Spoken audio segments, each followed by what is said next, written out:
संपूर्ण देशवासियों को आज भगवान कृष्ण के जन्म महोत्सव की बहुत बहुत बधाई। हमारे ठाकुर जी श्री कल्लू जी महाराज का स्नान होता है आज के दिन शाम को 7:30 बजे फेसबुक यूट्यूब पर लाइव आप कल्लू जी के स्नान का दर्शन फेसबुक यूट्यूब पर ठाकुर जी का, तो आप उस पर ठाकुर जी का कल्लू जी महाराज का शाही स्नान का श्रृंगार का दर्शन करें। 7:30 बजे से 1 घंटे का वो कार्य रहेगा और ठाकुर जी का जन्मोत्सव 7:30 से 8:30 बजे तक लाइव उसका दर्शन। आज बड़े प्रेम से अष्टमी तिथि है, भाव के साथ भगवान कृष्ण की जन्माष्टमी भाव से बाबा से प्रार्थना करिए। एक पात्र में जल और दूध ले लीजिए। तो कहोगे गुरुजी ये कथा कहाँ से निकाल के लाए हो? तो विष्णु पुराण में से आप उसको स्मरण कर सकते हो। काय में से? विष्णु पुराण में से। एक पात्र में देसी गाय का दूध जल उसमें रखकर, और आपके अगर लड्डू गोपाल हो, यदि आपके घर में ठाकुर जी हो, लड्डू गोपाल हो, विष्णु जी का कोई स्वरूप हो, श्री हरि का कोई स्वरूप हो, तो उस पर शुक्रवार के दिन आप संध्या के समय पर दुर्वा डालकर उस दुर्वा से अगर लक्ष्मी जी के नामों का 108 बार उच्चारण कर कर घी का दिया लगाकर कैसर के चावल साथ में रखकर केवल उस जल का और दूध का मात्र छींटा देते हो तो उसके घर में कभी लक्ष्मी की कमी नहीं आ सकती, संपदा बढ़ती चली जाती है। 108 बार लक्ष्मी के नाम का मात्र उच्चारण कर लेने पर भगवान विष्णु के चरणारविंद पर, भगवान विष्णु के चरणों पर केवल उस दुर्वा का जल का दूध का सींचन कर देने से भी लक्ष्मी की वृद्धि होती, लक्ष्मी देती। कि अगर लड्डू गोपाल आपके घर में ठाकुर जी हो, 5 चीजें चढ़ती है, जल, दूध, दही, शहद, घी, शक्कर, पंचामृत की वस्तु, पांचों हमारे जीवन को सार्थक करने वाले।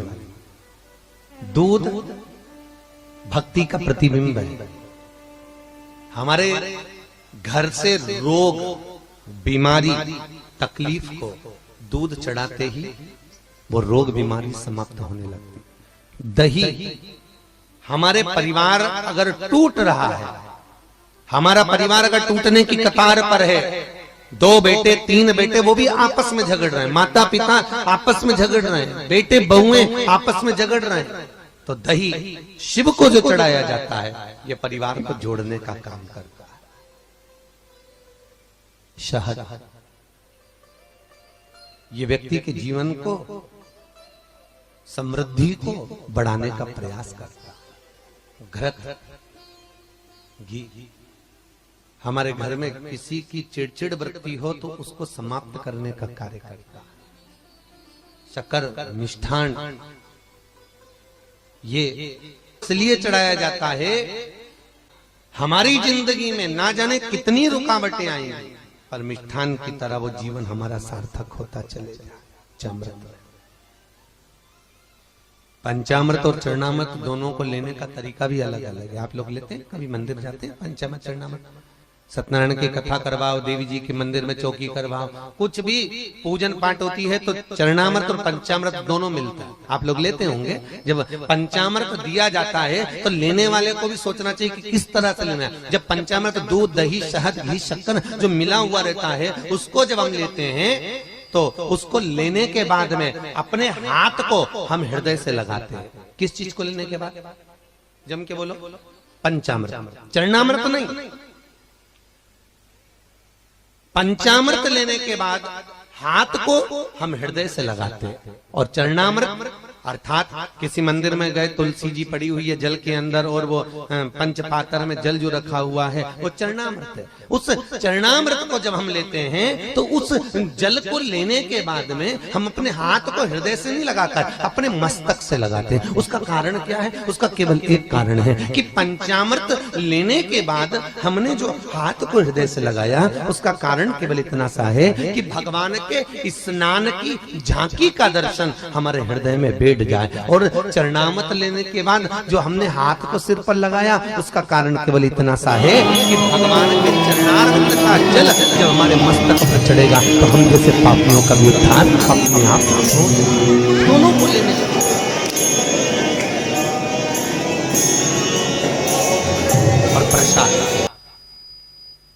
कई लोग क्या करते हैं, प्रसाद लेने के बाद हाथ सिर पे रखते हैं। नहीं नहीं नहीं, नहीं, गलत। बहुत ध्यान देना साहब, बहुत सी चीजें हम अपनी जिंदगी में बहुत गलत करते हैं और फिर भगवान से ये विचार करते हैं कि भगवान हमारा कल्याण क्यों नहीं कर रहा, क्योंकि हम गलत कर रहे हैं,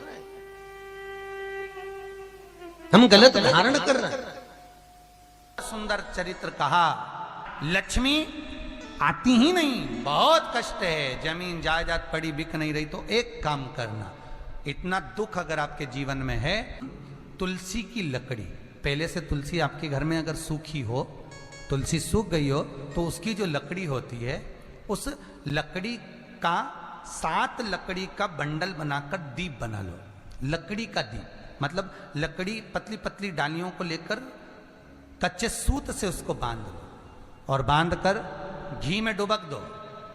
भगवान के मंदिर में, शिव मंदिर में नहीं, भगवान किसी भी देवता के मंदिर में, विष्णु के मंदिर में, नारायण के मंदिर में, कृष्ण मंदिर में, राम मंदिर में, किसी भी मंदिर में, मंदिर ना हो तो अपने घर के मंदिर में शाम के समय पर उस तुलसी की लकड़ी का दीप, दिया भरकर उसमें घी डालकर जो दीप प्रकट कर देता है, जला देता है, दीप को प्रज्वलित कर देता है, उसके घर में कभी संपदा की कमी नहीं होती महाराज। विष्णु पुराण में स्पष्ट लिखा है।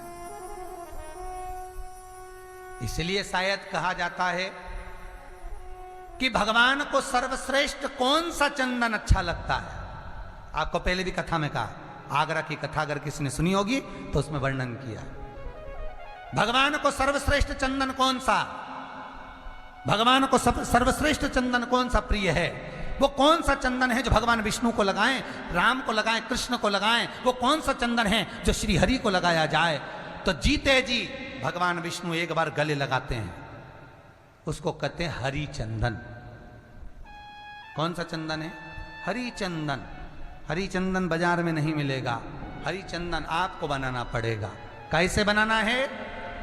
तुलसी जब सूख जाए उसकी जड़ को निकाल लिया जाए, वो जड़ को पानी में धो लिया जाए, धोने के बाद उसको सिलवट्टे पर, पत्थर पर घिसा जाए और घिसकर उसमें थोड़ा सा कुंकू, रोली डालकर तैयार कर कर जो भगवान विष्णु के मस्तक पर, कृष्ण राम के मस्तक पर लगा देते हैं और उसकी एक बिंदी अपने हृदय पे लगा लेते हैं।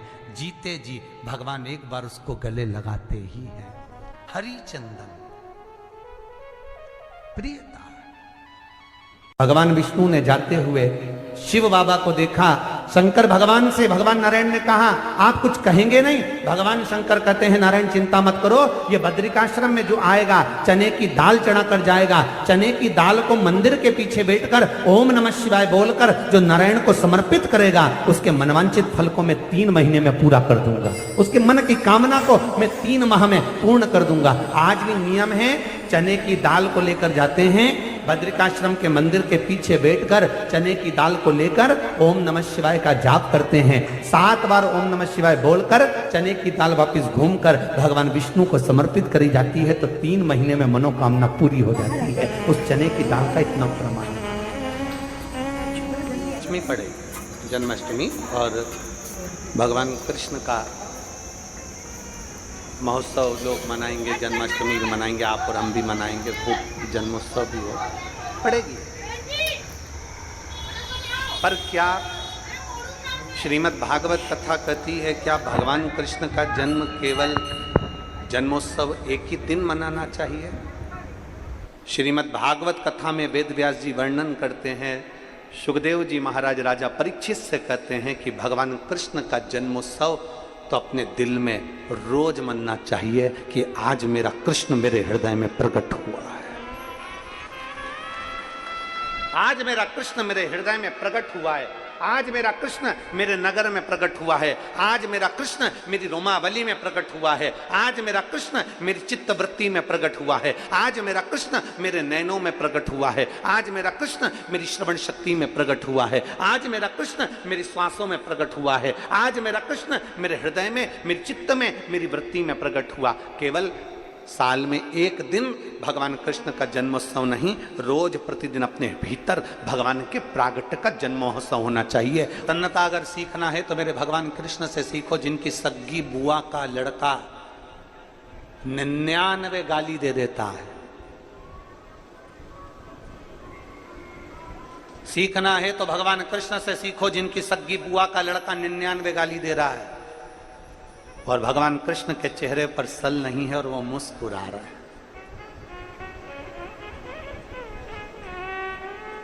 केवल भगवान कृष्ण का जन्म उत्सव मनाना ही मूल नहीं है। भगवान कृष्ण की लीला को, भगवान कृष्ण ने जो गीता में कहा उन शब्दों को, भगवान कृष्ण ने जो ज्ञान दिया उन ज्ञान को अपने भीतर उतारना है।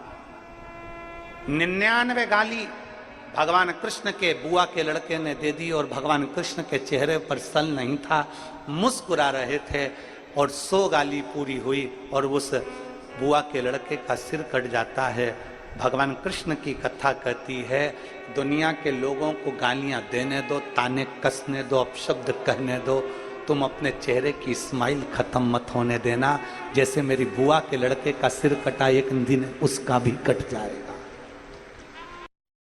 भाग्य अपने कर्म का लेख अपने को स्वयं काटना है। राम जी का दुख स्वयं राम जी को काटना पड़ा, भगवान कृष्ण का दुख भगवान कृष्ण को काटना पड़ा।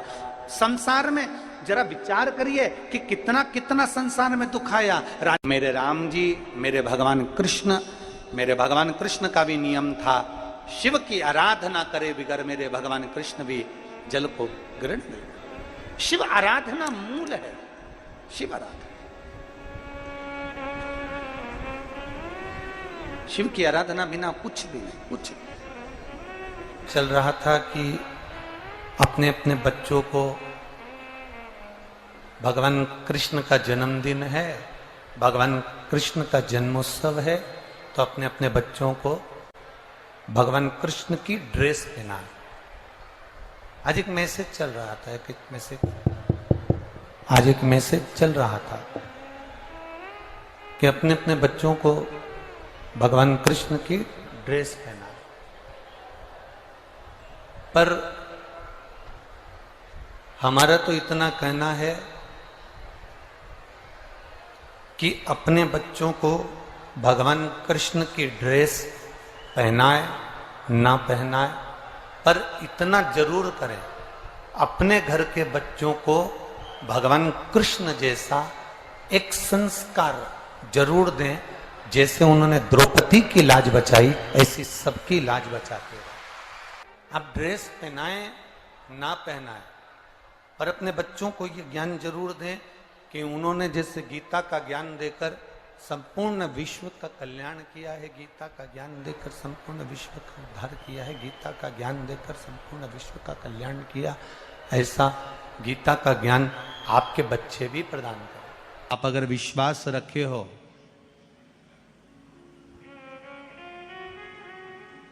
सफेद आंकड़े की जड़,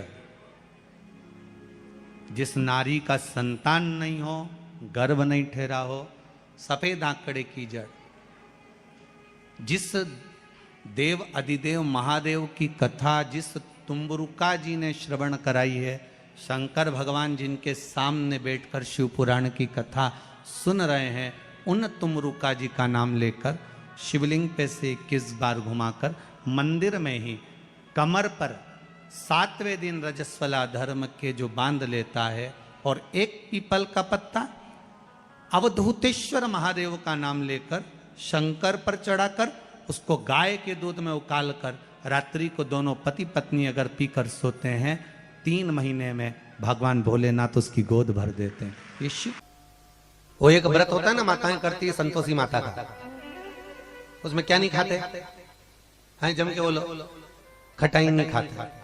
अच्छा ईमानदारी से बोलो, तुम 16 सोमवार शुक्रवार करे तुमने संतोषी माता के, तुमने 10 शुक्रवार करे संतोषी माता के, और संतोषी माता ने तुम्हारी नहीं सुनी तो तुम जगत में कहोगी बताओ माता जी के हमने तो व्रत करे और माता जी ने हमारी नहीं सुनी। पर तुमने व्रत करे तो करे कैसे? तुमने धारण तो करा कि शुक्रवार को खट्टा नहीं खाना है, पर संतोषी माता के व्रत को तुमने अच्छे से धारण नहीं करा। तुमने उसमें पढ़ा कि खट्टा मत खाओ, पर संतोषी माता के व्रत को अगर अच्छे से धारण करोगी, गणेश जी की बेटी है संतोषी और संतोषी के व्रत को अगर तुम अच्छे से धारण करोगी तो सबसे पहला प्रसंग आता है कि खट्टा मत खाओ, और साथ में यह भी याद रखो कि खट्टा मत बोलो। अब मालूम पड़े शुक्रवार का व्रत रख लिया, खट्टा नहीं खाऊंगी, खट्टा नहीं खाऊंगी, और सबसे झगड़ा करती फिर रही, जरा जरा सी बात में लड़ रही, जरा जरा सी बात में खट्टा बोल रही, तो व्रत लगेगा? अरे बोलो तो जी जियो, अरे बोलो अच्छे से, लगेगा? व्रत का फल मिलेगा? नहीं। और जगत में कह रही मैंने तो व्रत भी करे पर फायदा नहीं हो रहा, मैंने तो व्रत भी करे कोई लाभ नहीं हो रहा, तो भगवान भी बोले लाभ कहां से होगा? खट्टा खाया नहीं पर खट्टा बोला तो, और खट्टा अगर बोल दिया तो लाभ क्या होगा? उसका पाप भाव। जय श्री कृष्ण, राधे राधे। आप सभी को जन्माष्टमी की बहुत बहुत बधाई। पूज्य गुरु जी द्वारा इस वीडियो में जन्माष्टमी पर भगवान श्री कृष्ण लड्डू गोपाल जी को पंचामृत से स्नान कराना चाहिए, क्या क्या भोग लगाना चाहिए, इन सब उपायों का वर्णन किया गया है। हम सभी को भगवान श्री कृष्ण के जन्मोत्सव की खूब ढेर सारे खुशियाँ मनानी चाहिए,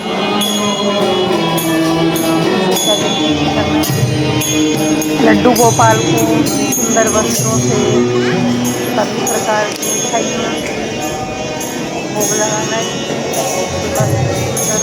उनकी साज सज्जा करनी चाहिए, उनको सजाना चाहिए, क्या क्या करना चाहिए, इन सब का उपाय, इन सब का वर्णन इस वीडियो के माध्यम से पूज्य गुरु जी द्वारा बताया गया है। हम सभी को जन्माष्टमी पर ये सब करना चाहिए। वीडियो को लाइक, शेयर एंड सब्सक्राइब भी करना। कमेंट में जय श्री कृष्णा, राधे राधे अवश्य लिख देना।